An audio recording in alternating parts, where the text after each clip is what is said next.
नरेंद्र मोदी यांच्यानंतर भाजपामध्ये पंतप्रधानपदाचा पुढचा उमेदवार कोण? 2014 नंतर भाजपाने अनेक विधानसभा निवडणूक आणि 2019च्या लोकसभा निवडणुकीत स्पष्ट बहुमत मिळवलं.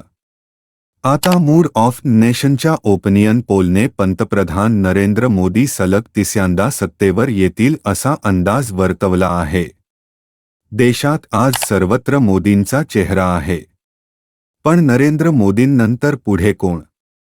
असा प्रश्न आज अनेक लोकांच्या मनात आहे. मूड ऑफ नेशनच्या ओपिनियन पोलमध्ये हाच प्रश्न सर्वसामान्यांना विचारण्यात आला. त्यावेळी 29% लोकांनी पंतप्रधान नरेंद्र मोदी यांच्यानंतर अमित शहांना पसंती दिली. तेच मोदींचे उत्तराधिकारी आहेत असं या लोकांना वाटतं. तेच 25% लोकांनी उत्तर प्रदेशचे मुख्यमंत्री योगी आदित्यनाथ यांना पसंती दर्शवली. आदित्यनाथ मोदी यांचा वारसा पुढे नेऊ शकतात असं या लोकांना वाटतं. म्हणजे अमित शाह आणि योगी आदित्यनाथ यांच्यामध्ये सध्या फक्त 4% मतांच अंतर आहे.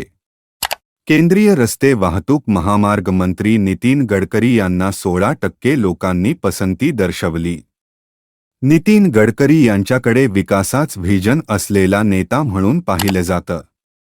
पण सर्व्हेमध्ये असं दिसून आलंय की जनतेला जास्त कठोर छबी, निर्णय क्षमता असलेला नेता जास्त भावतो.